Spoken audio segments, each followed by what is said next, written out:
Court Bauer, the CEO of Major League Wrestling. He brings over 20 years of industry experience to the table, having worked with most of the wrestling industry's major talents over the last decades. This, again, the first ever MLW media conference call as we head towards Saturday. On Saturday night, November the 2nd, on pay-per-view from Chicago. So we'll get right into the questions here. We've got a question from Jason Powell, ProWrestling.net. Now, Court, he wants to know, after a number of live specials on beIN Sports, the last show was not live. Why is that? And are there any more live broadcasts planned? Yes, there are a lot of live broadcasts planned. It just comes down to a network logistics thing. They want more, we want more. We will have our next live broadcast in November. I can confirm that. As for, doing stuff like streaming them on Fight.tv, we're definitely looking into something like that on a digital platform. When? Stay tuned. How many pay-per-views do you think that MLW is going to hold in 2020? We're exploring a few different options for future pay-per-view events and how to offer them. We might do what we're doing now. We might do something a little different. We've had a lot of demand to live stream our TV tapings as a whole and air those as pay-per-views for fans that want to have that access to a live window inside the taping. We're talking with some potential partners about some interesting collaborations, but bottom line, there will be pay-per-view in 2020. How many? What's it look like? We're deep in the process of zeroing in on what's going to be next for that in the discussion, but we're in the hunt right now to zero in on those details. Mark of Slam Wrestling, is a question here that we got from a lot of people. Obviously, there's a lot of wrestling out there right now. It's a very, very crowded space. And getting attention for MLW in that crowded wrestling world, getting respect for MLW given the clearances in homes, that type of thing. What's the plan to keep that moving forward? Well, as a promoter, you have a lot of tools on your tool belt for getting attention, getting awareness out there. It's very competitive. You can do something shocking. You can do a big stunt. You can sign a guy to a ton of money and say it's a huge deal. You can bring in celebrities. My game plan is really just stability and quality. That's paramount to me. One of the strategic advantages we have in this very competitive landscape is having a weekly series in English, but another in Spanish that allows us to target first, second generation Mexican Americans. So we'll try. We don't really try to compete as much as just find our own sandbox to play in. We try to do things differently a little bit, whether it's culturally. I think a lot of fans haven't had their jam. It's very specific, zeroed in on a very specific quadrant of fan base, a very diehard fan base. So I think there's a lot of fans that aren't just represented. So we're trying to find a way to infuse culturally something different into our programming. That whether it's the type of music, the presentation, and I think that's been speaking to our fan, and that's a different lane for us. And that's how we compete. We don't try and play in the same sandbox as everyone else. It's too crowded. We made our own. Devin from the Hannibal TV, his question here, and I'm going to follow this up with another one as well, but are there any plans to get on TV in Canada or hold an event in Canada in 2020? And likewise, we've got a question from Pedro of The Record. He wants to know if MLW Fusion en Espanol is going to be available in Latin America anytime soon. So kind of two of the similar questions there. Well, being Canadian, I know this is very important to you. It's not a matter of if, but when. It's just it's something we want to go, given the roots of our talent. Guys like the Hart Foundation. It's definitely one of those countries that's on the top of our list. There's some red tape due to some of our talent's prior transgressions, so we've had a bit of work to help get them cleared. But it's on the board for 2020. I don't know. We're working on that. Some of that is really out of our hands. It's at the mercy of the government and the process and the red tape. Because we want to go into Canada, but we want to bring everyone we can. So there's a little bit of a logistical issue with that. What was the second question? Latin America, MLW Fusion en Espanol, will that be available in Latin America anytime soon? Okay, and I also should mention that BN airs in Canada. We've had some talks with a few networks to further expand our coverage in the country. No timeline But it's a fertile region in terms of media rights, tickets, and merchandise for us. Historically, it's a no-brainer for everyone probably on this call. We know it's an important market, so we'll be getting there. Just that's a different aspect of the operation that we're attacking right now. As for MLW and Espanol in Latin America, yes, deals move a little slower down there, so I can't realistically give you a timeline, but we're in talks. As far as right now, MLW fusion with beIN Sports, and we can expand this to the pay-per-view coming up, Saturday Night Super Fight. Correct me if I'm wrong, but beIN Sports is available in Canada already, isn't it? Yeah, it bleeds into certain parts of Canada. It's probably not in every province, but it has coverage, especially on the East Coast. So as far as the pay-per-view goes, being able to watch this, I know it's a traditional pay-per-view. There's a streaming aspect to it. But can you just kind of take us inside that, kind of how that's all put together and where people can watch Saturday Night Super Fight? Yeah, it's going to be available worldwide on Fight.tv, and you can pre-order at MLW.tv now. It takes you right over to the Fight TV page. It's a simpler way to get there. And then it's available on all major cable carrier satellite telecom companies in the U.S. and Canada. So just search us and we'll be available, whether it's DirecTV, Dish, Comcast, you name it, we'll be on that platform. We're all about eyeballs, and if anyone in the world, you'll be able to get the show for $19.95. Darren from the Pouncercast wants to know, is there an accomplishment so far that MLW has reached that you're the most proud of at this point, as to where things stand? I'd say probably closing our first network TV deal with beIN was huge. Without that deal, we probably would have never done more than a few shows in Orlando at Guild Nightclub. We wouldn't be able to put talent under contract. That was kind of like the big bang for the league to really grow. That enabled us to sign talent. And it's allowed us since then to kind of weather a fairly volatile competitive landscape, and along the way, hit milestones like producing live TV, and that's allowed us to then open up international. It's been the engine that's helped us sell out Cicero Stadium, Chicago, Dallas, Philly, and all these other markets. The other moment I would say that I remember, it was more of like a speech from this past July in the locker room. It was our third consecutive sellout in Chicago. And we've always sold out in Chicago. We've been blessed by that. And I was thanking, the crew, the talent in the locker room, the people behind the scenes for helping make MLW what it is. And then sharing the news at that moment that our next op was pay-per-view on November 2nd. And, morale was high, but now it was on cloud nine. You just feel like, all right, this thing is really growing. It's doing these things because, pay-per-view is still a massive milestone for any company in the fight game. And to say this is the next chapter, it's happened because of you. All made this little thing from Guild Nightclub, this big now national thing with TV in 14 countries. We're not so little anymore. That was very special to me. I think Rich got disconnected, so stand by, guys. Hello, can you hear me? You're back. Way to bury our first call here. It's very unprofessional. Can you hear me now? Yes. Okay, sorry about that. My phone's on the fritz. But you mentioned 14 countries, and you mentioned some of the TV deals worldwide. Can you just talk a little bit about that? I know that obviously we're on in Israel, in the UK on Free Sports, and elsewhere. You just signed a deal, I believe, in South Africa. Can you talk to some of those deals and how that has moved things along? Yeah.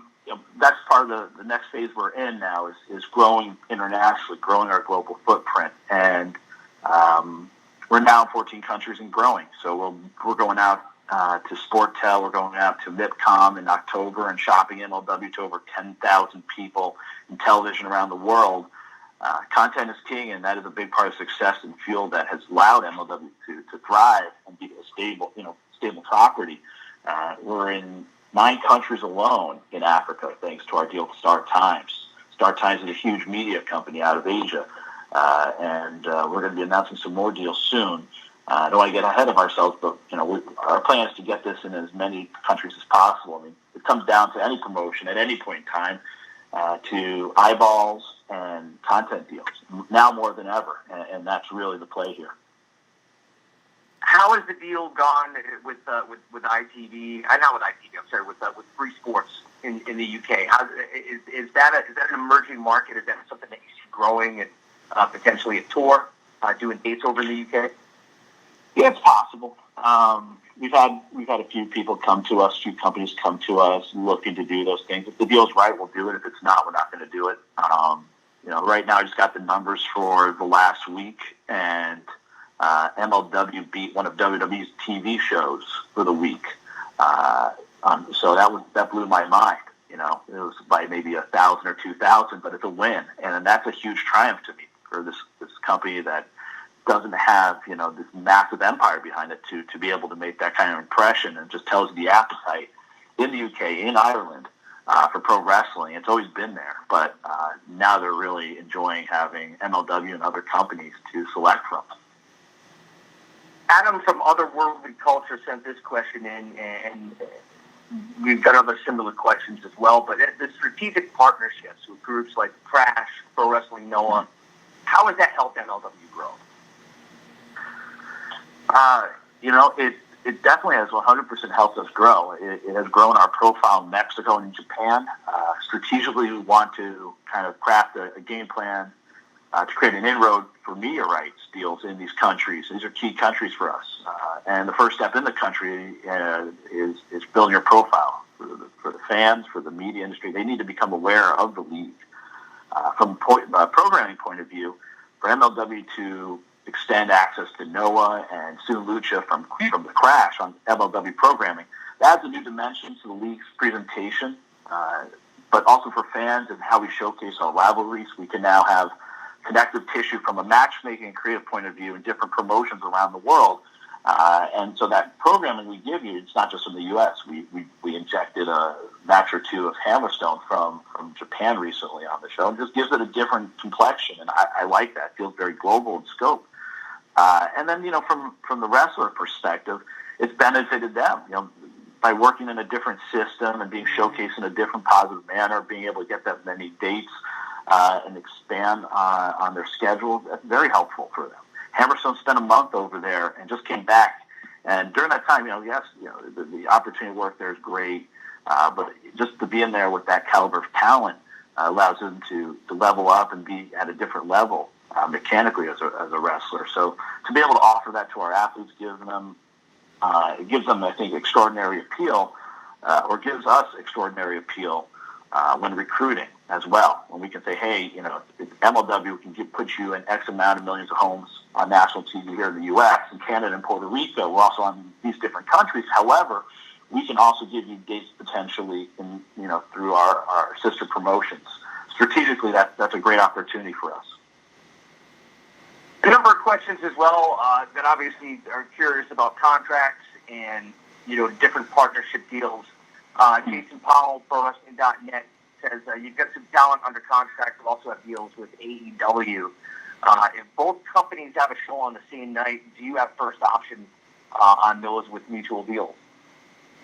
Yes, we have first option. That said, we have a really healthy relationship with AEW. I think Tony Khan would agree. Sometimes a logistical thing has and will pop up, and we'll just jump on the phone, and in 2 minutes, usually we figure out a mutually beneficial way to solve the issue, which, for promoters, you never know how that's going to be, but we have had incredible open lines with Cody, with Tony, and the entire team over there. Hell, one time, I can tell you that, for example, once it came down to, I was on a fishing trip, and there was an incident coming up, and we jumped on the phone. I was out in the Atlantic Ocean. Even out there, Tony and I were able to get things done pretty quick, and that was great. The talent wins, both leagues win, and of course, I unfortunately had a bad fishing day. That's another story. But I think people probably want there to be some animosity between the two organizations, because that's been kind of the history of wrestling. You have to, go to war and stuff, or there has to be some weird tension, but there isn't here. And funny story, I've been interviewed by the media once or twice, and I've been given these loaded questions in which I'm supposed to, you can tell, smash AEW, and my response has been, to give my genuine feelings and fondness for Tony and Cody and the guys. And guess what? They never ran those quotes. I guess it's not sexy, but the truth was, I really do want them to succeed. I want AEW and MLW to succeed. It shows that there's a bigger world beyond our industry, that there's this share of the market that is completely viable and appealing that isn't WWE. For 20 years, frankly, probably longer, WWE has had a massive grip on the market share. And for media rights, licensing, advertising, you name it, they've owned it in the wrestling space. And that narrative needs to change. If we're not successful, that's bad for the fans, the talent, the crew, the health of our business. Is there going to be some big world war between promotions? Maybe that's where this goes. Maybe it doesn't.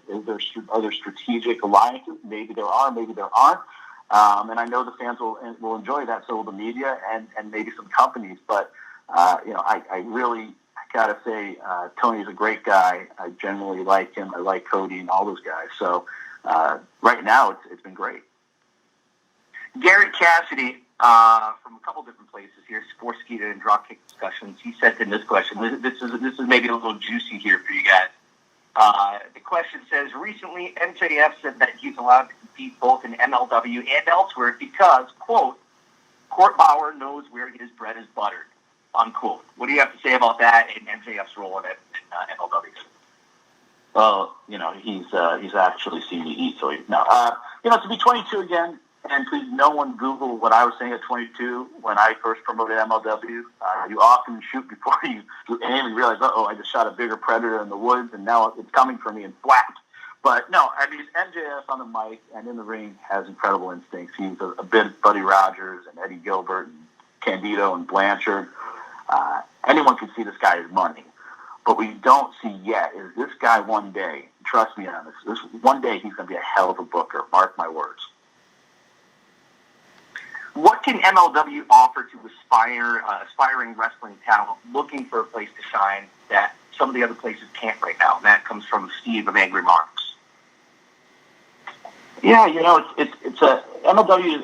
It's a system that has a pretty good track record for being an incubator for young talent to develop and thrive. Not just here in MLW, but if you look at myself, my team, and what we've done elsewhere, be it my time in WWE and working, developing and creating characters like Umaga, or when Dr. Tom Pritchard was training The Rock and developing basically a lot of the guys you saw throughout the Attitude Era and into the 2000s, FCW included. Alex Greenfield and doing his wild stuff on SmackDown, MSL's time in the Southeast, developing young talent. We all have different approaches, and it's a pretty open world to experiment in. And we have fun in our wrestling labs. And along the way, I think, we're able not only just to invest in the talent, but enable them to be the best they can. So, we're not, yes, we're obviously a business, but we don't have that same rigid corporate structure. We like to get the talent's input and kind of freestyle and develop something and just see what works and constantly experiment. Got a question here from Will of Brainbuster Radio, and this kind of goes to the talent sharing, if you want to call it that. But with the deal with Pro Wrestling Noah, do you think that there would ever be a tour between MLW and Pro Wrestling Noah in the States? Oh, it's out there for us if we want it, and I think at some point it could happen.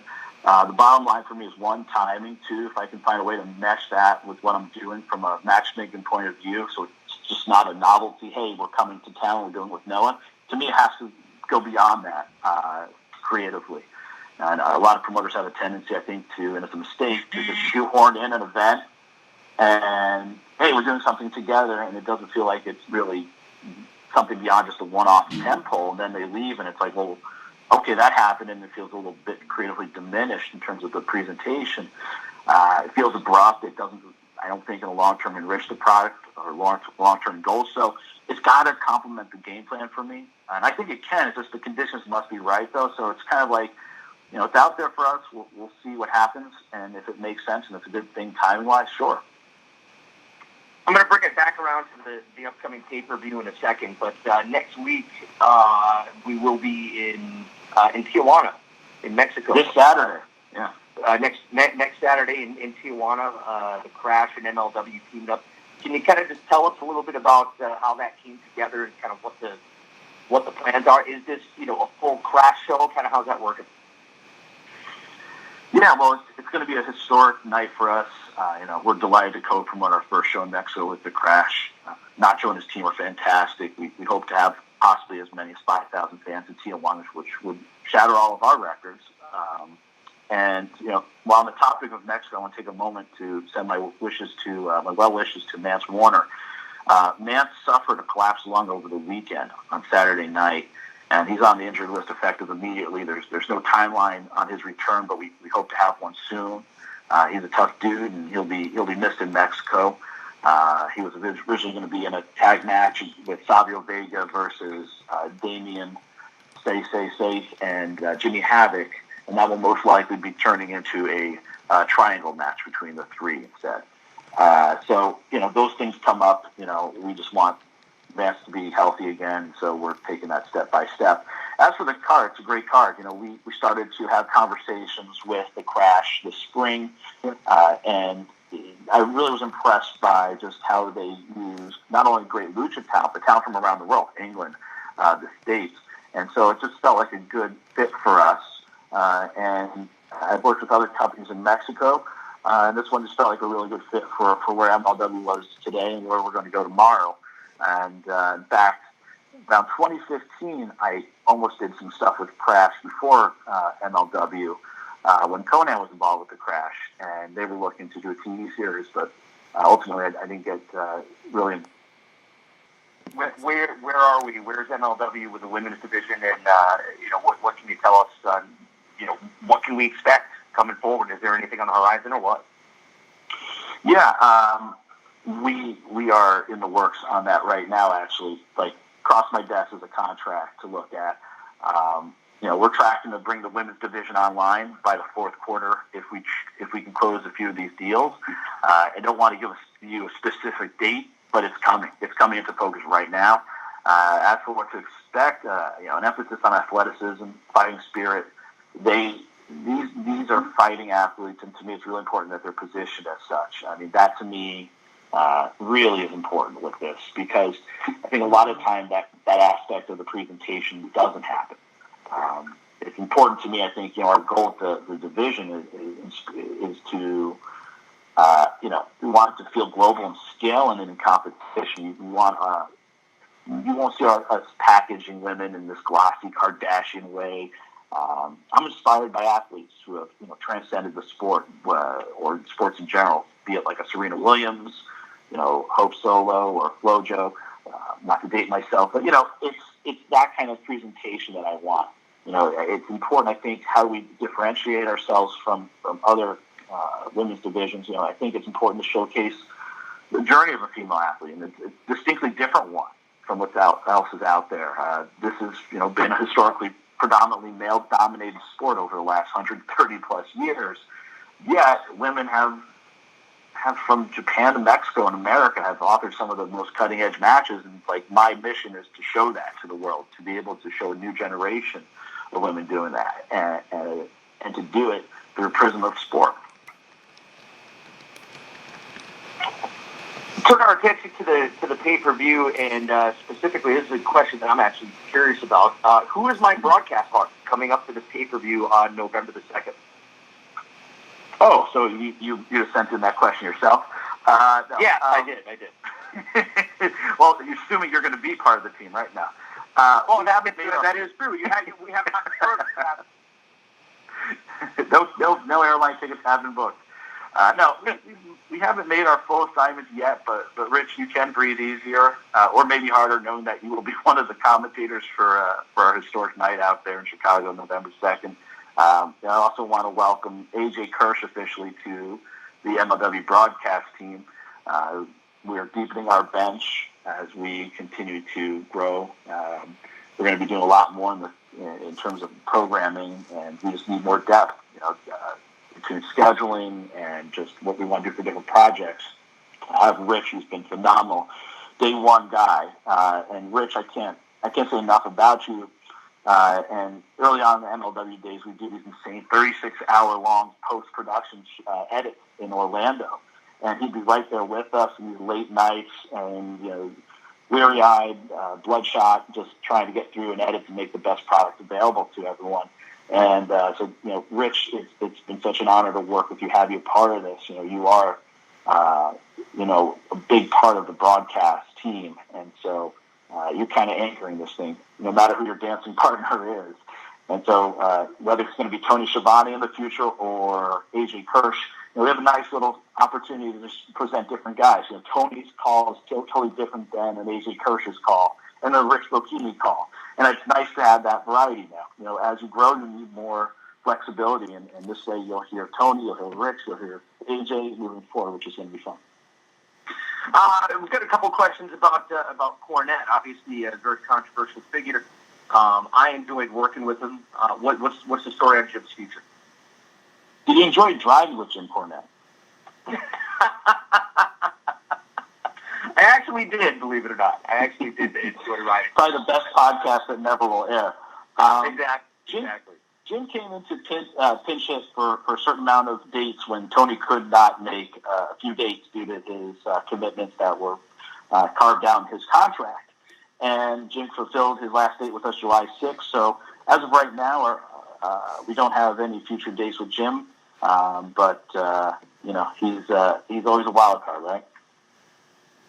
So as we head to the pay-per-view, the match that's announced, the big one, is L.A. Park cashing in the golden ticket. Of course, L.A. Park, part of Promociones Dorado, headed up by Selena De Laurentiis. We could talk about Selena in a second, but he'll be chasing the World Heavyweight Championship, Jacob Fatu, the Samoan Werewolf of Contra Unit. Can you just tell us a little bit about those two guys and why them? Why the spotlight on those two guys? From a matchmaking point of view, styles make fights, and these two are arguably the best, wildest brawlers in the game. Just wild, completely unpredictable, and I think that'll keep the action moving, but it's going to be unpredictable out there. From a business point of view, Park is one of the biggest iconic luchadors in the game right now, and has been for the last quarter of a century. So he's been, one of the guys featured during the heyday of AAA on TV in the U.S. and in Mexico. He's been in Arena Mexico and on their TV. And, historically he's been a huge driver in ticket sales and merchandise for us in virtually every market.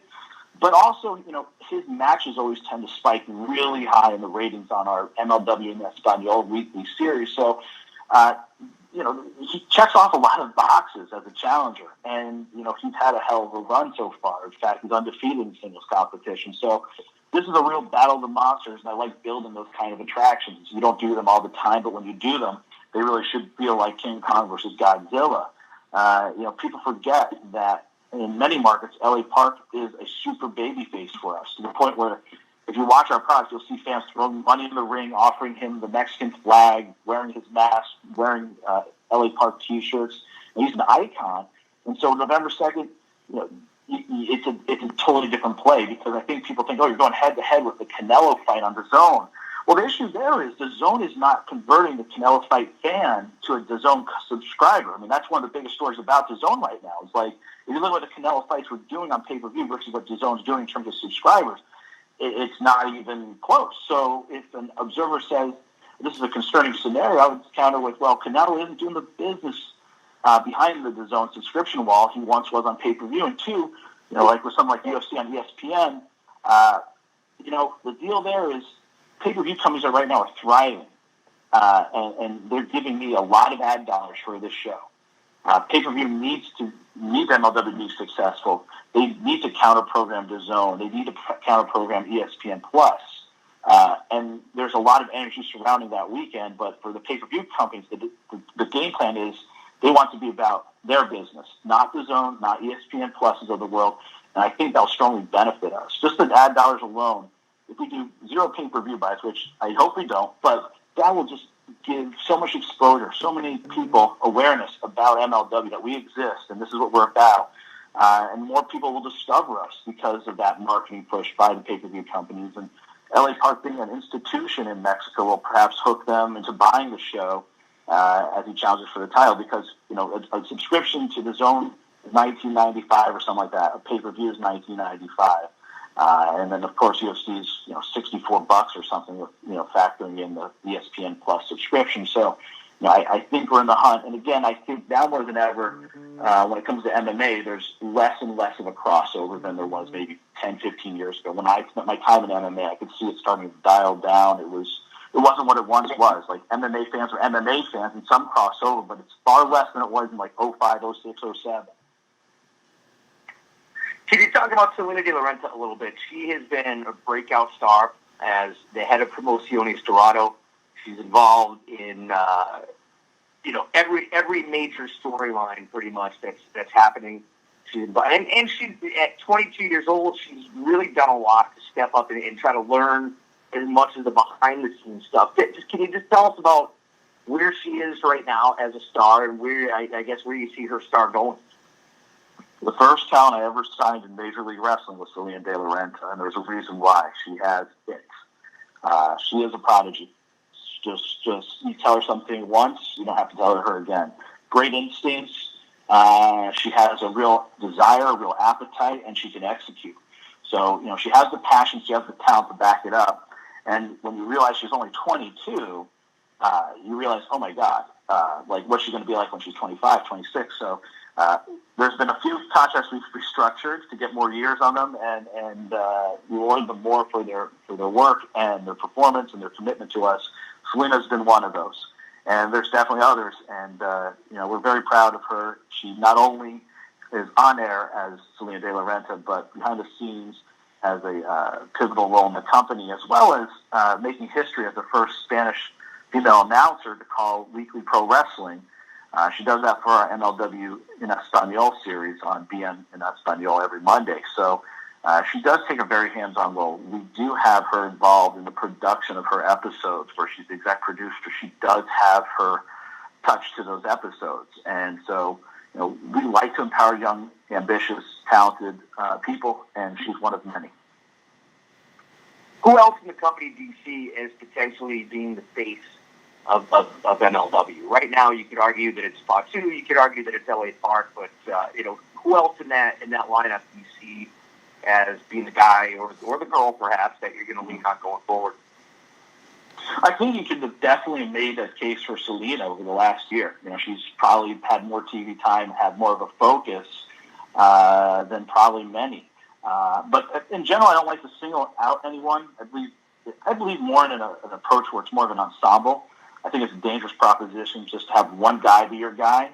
If you look at the 80s, 90s, and beyond, it's like once that promoter loses his guy, the whole business is like a house of cards and falls, because your whole thing has the whole persona of your league is based around one guy. You put it that way.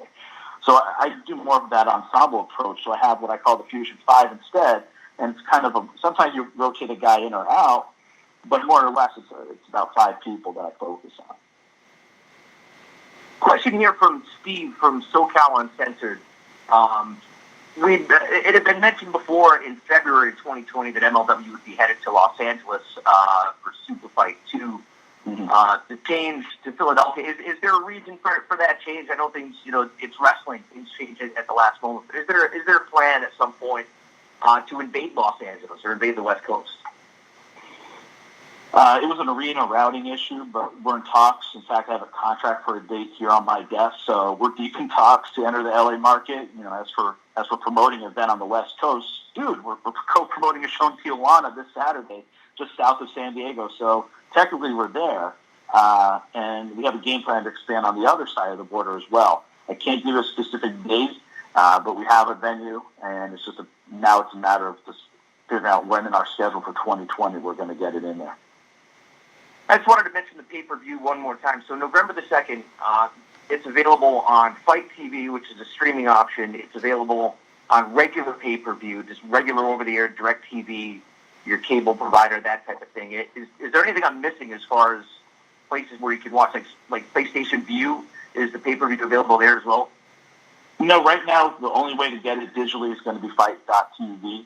They have a great service. Mike Weber and his gang over there are doing a great job, and we want the user to not have some sort of wonky experience. So, Fight TV's standards are incredibly high.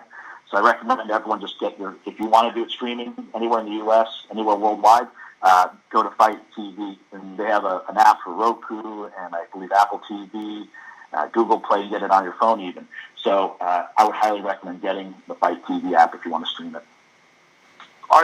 Is the price for the pay-per-view going to be the same on all the different TV providers? Or do they have some say, like, is it $19.95 on Cox and, $29.99 on whatever else? Or is it right across the board, $19.95? There's only like one carrier that automatically marks it up. I believe that's DirecTV. We have no control over that. I believe they marked it up. I don't know if it's $5 or $10 off the top of my head, but there is a slight markup. Any other matches that you could tell us about the pay-per-view that we should be keeping our eyes out for? I think, there's a lot of question marks about Teddy Hart and how he's doing physically after what went down with Austin Aries. But, if cleared and he's healthy, I think there's a good possibility we can make that dream match a reality. But kind of hinges on his day-to-day meds and where he's at physically. And if he's able to do it, we'll do it. But there's some other matches we're going to be dropping in the next few weeks. In fact, this week on Fusion, this Saturday, we'll probably have another match announced. I think I've covered pretty much all the questions. Cool. I don't know what your time is like here. I don't know if we have time for any follow-ups, or if you want to do that, or if you got to run, or where we want to go from here. If there's anything else I missed that you want to get in. Yeah, there's two questions I saw jump on my Twitter that I just wanted to tackle that I thought were interesting. One, as a fan, I always like these kind of questions too. Will there be an MLW video game? And I can say in the last 3 months, I've turned down 2 opportunities for a video game licensing deal. So yes, I want a game, but I've also played some horrible wrestling games in my year. So I don't want to just do a deal to do a deal for the money grab and say, hey, check it out, we got a video game. It has to be the right deal with the right distribution and the right game engine. And yes, the right money, but you don't want to just do it and then you go and play the game and it's like, this sucks, and just, the rep for doing games sucks. So that's really important. And then the other one just tied into that was, do you think there will be a MLW wrestling figure line at any point? And I'll just say that we're starting to have those talks now. We already have a Teddy Hart, Mr. Velvet, Persian cat doll. I think Richie may have 6 of those that's coming out. I never thought I'd say that, but here we are. We have Mr. Velvet stuffed animal. So that's something that's interesting, and that's the kind of stuff we want to do right now. Just continue to grow our business. Whether the core business right now is international expansion, media rights, those kind of things. Our business compared to 2018 is up significantly in a lot of key areas. Our merchandise is up 900%. We really owe that a lot to, of course, our popularity and our audience growing, as well as we've brought in some talented people, including one that worked in Major League Baseball. He's done an incredible job of revving up our merch and our business overall in that section. And there's always been a demand, and I hate leaving money on the table.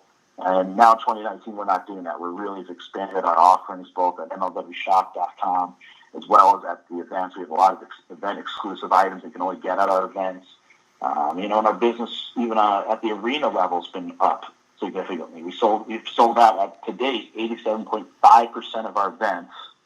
That smokes 2018, which is good. But since we've gone on the road, and going on the road can be dangerous. It's like for a lot of people, you can lose money, but we've been very cautious, very careful with how we've gone about opening up these key markets.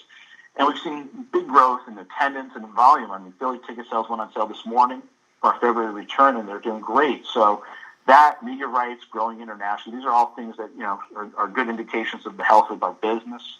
I'm very happy with that. And we're constantly having talks, whether it's streaming deals. We recently, as you said, we're on PlayStation View.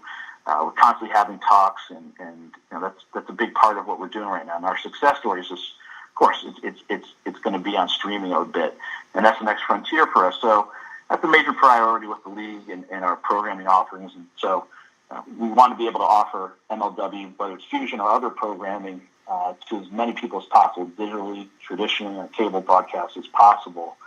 And so that, and like I said, international is just a big part of the business. So that in general is what we're focused on, and that's how the health of our business is. And I think it's important to probably share that as well, because everyone wants to know that aspect. You can talk a bit about the pay-per-view, the characters, the creative behind it all, but what's the health of the business? Court, do you want to take a couple minutes here and, as you know, we've got a handful of people. Do you want to take some one-on-ones, or do you want to do that later somehow? Yeah, we can take a few.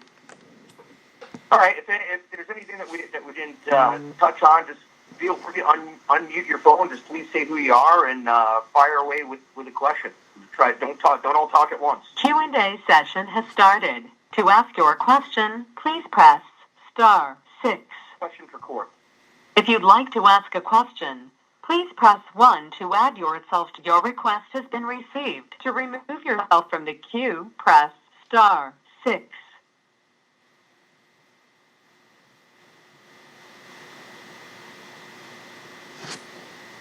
Court, you still there?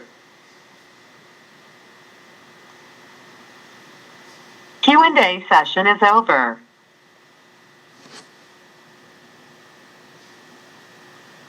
Court, are you still there? If you have a question, press *Q. I'm sorry. If you have a question, press *6, and it should get you in the queue. Q&A session has started. To ask your question, please press *6.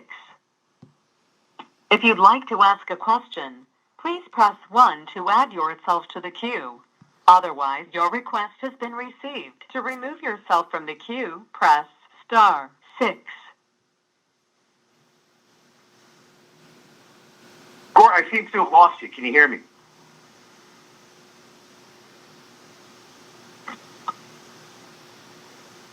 I'm here.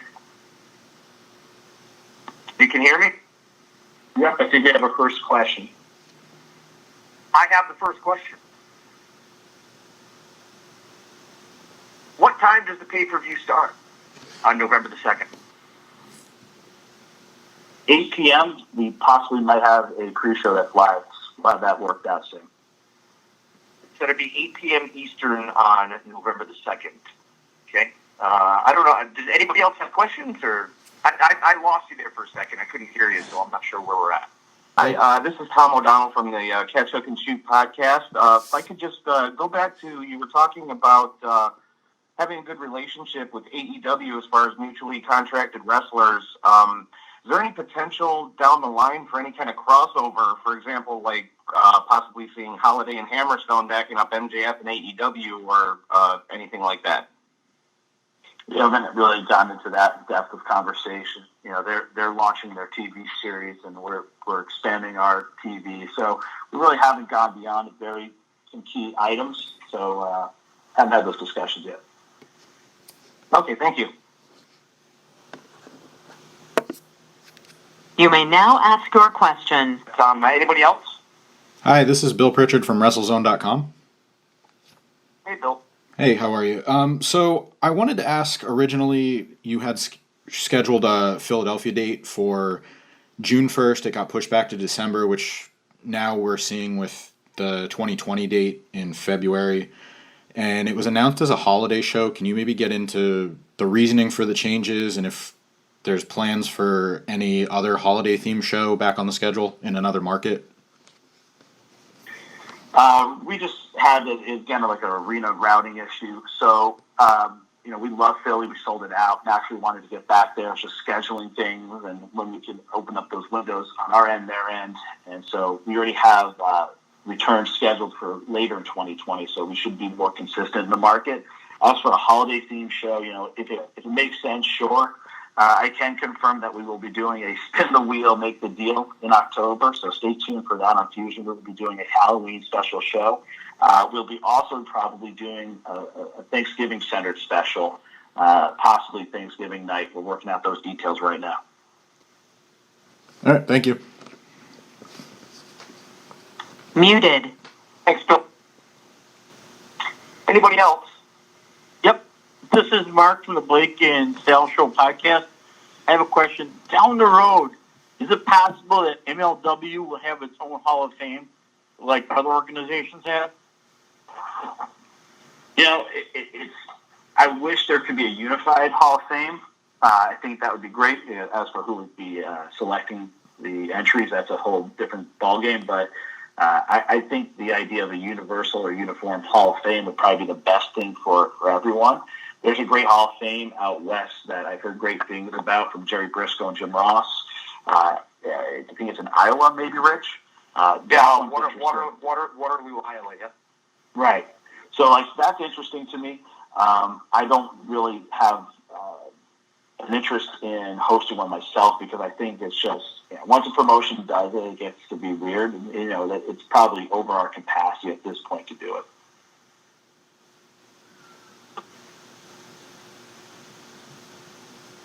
Hi, Court. Stephanie from Steelshire Magazine in UK. I Court. Wanted to know about your roster because you have very many veterans and at the same time young talents in the same roster. How is the atmosphere and the way of working between all of them? It's a good question. It's very collaborative. I think naturally talent love working with other guys and other women from different regions because there's a different style. So it gets them out of the norm in terms of how you present a wrestling match. And I think like Minoru Tanaka, when he came in earlier this year, everyone lined up to wrestle him because he has a background in street boxing. He has a background in strong style, and he can also fly. And it's just a different dimension to a match. And same with Lucha. I think a lot of people love wrestling guys from out there. And same with Jimmy Havoc from the UK. It's like, yes, he is a wild brawler, but he also can do some pretty sweet stuff from a scientific point of view that he doesn't get to showcase as much as I'd like. And I know he'd like to do some once in a while, just bust out some cool stuff. And so that's why I think it adds a different dimension when you incorporate international talent. It just gives it more of an opportunity to do something different from the wrestler's point of view, do something that changes it up a little bit. And it's such a small world we live in where, everyone's very familiar with everyone's work. Where we had Adam Brooks from the UK, from Australia. He came in to work Austin Aries in Milwaukee, and everyone was just thrilled to see him in the locker room and have him be a part of the locker room. So we're looking forward to actually having Adam back. He'll be joining us in the spring again. He'll be coming back over, so we're excited to announce that. That's an exclusive for the call. Appreciate the question. I think we have time for probably one more. Anybody else have anything they want to get in for Court?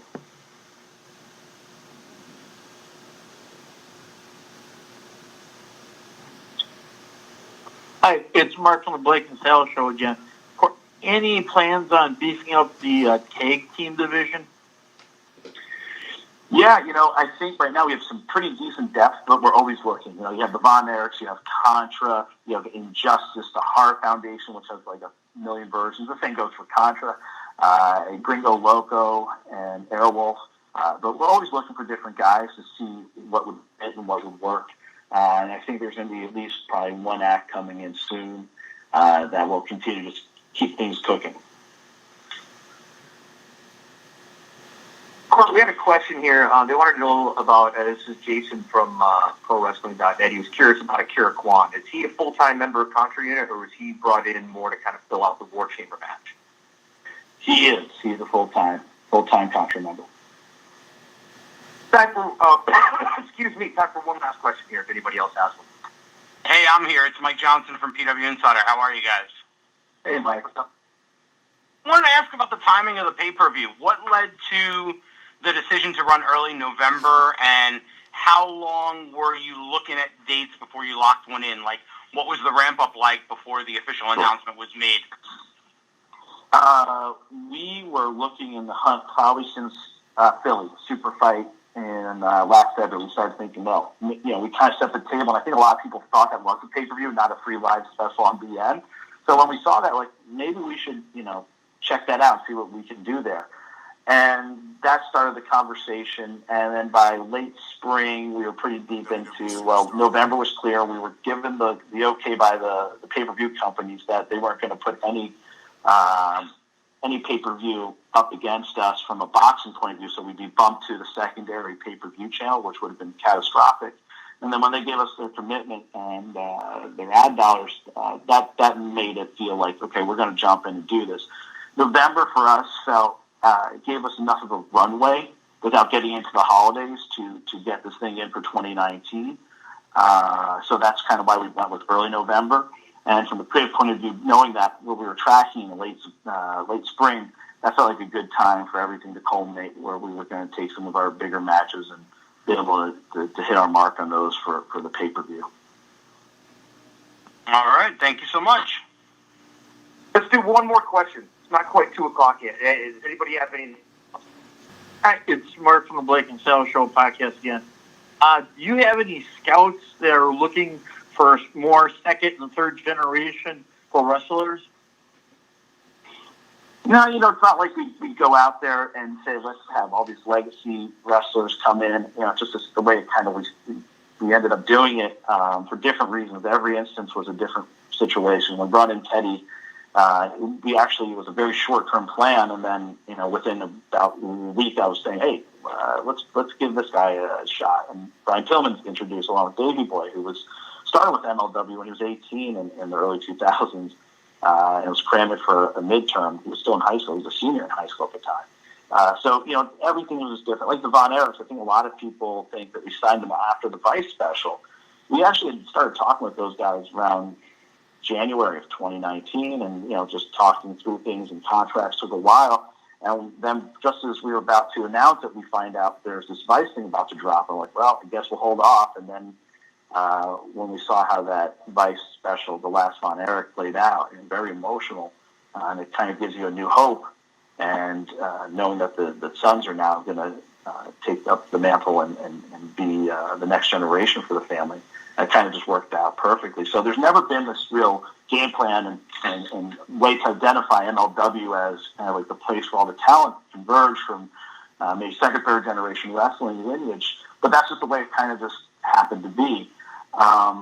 So in that regard, it's worked out fine. Scouting wise, we have scouts, guys like George Carroll and MSL that go out there and look at talent. I look at talent a lot of the time actually on social media, more often than not, and I'll find someone and then just have our wrestling operations team go out there and take a look and engage them and see what we got. So I'm blessed with a great crew. Stephanie from Steel Child Magazine again. In your wildest dream, whoever it was and wherever it wrestled, what would you like to, more than any other, have in your company? Which wrestler? From outside our company? Any other company or legend, whatever, would want people would die in order to have it in the company. Oh wow. If I had my pick of anyone, free agent wise or available anywhere, that's a tough question. I mean, I would say some of the guys you look at that are obviously some of the biggest stars in the history of the game. Steve Austin comes to mind. Just an incredibly dynamic performer and great brawler. And given that we're entering Dallas often, I would have said, bartender, give me a double shot of Stone Cold, because he's the real deal and his track record's phenomenal. So I think he'd probably be my on the top of my wish list. You can probably run down guys from Japan, guys from different countries and stuff, and here in the States as well. But I guess I'm going to give a diplomatic answer of a retired wrestler. That's probably not the ballsiest answer, but nonetheless, Steve is a phenomenal guy, and I'm glad another generation's getting to see Steve now, as he's done a little bit more with WWE over the last few months. Rich, you there? Yeah, can you hear me? Yeah. I'm not sure where we were because I was on hold for some reason. Where are we at right now? Think you're taking it on.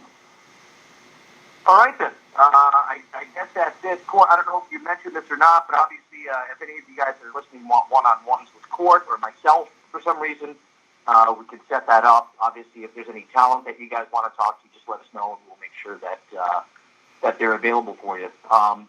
Cor, I just have one last question for you. Touch on this one more time. It's such a crowded landscape. Why should somebody give MLW a shot coming up on November the 2nd with Super Fight?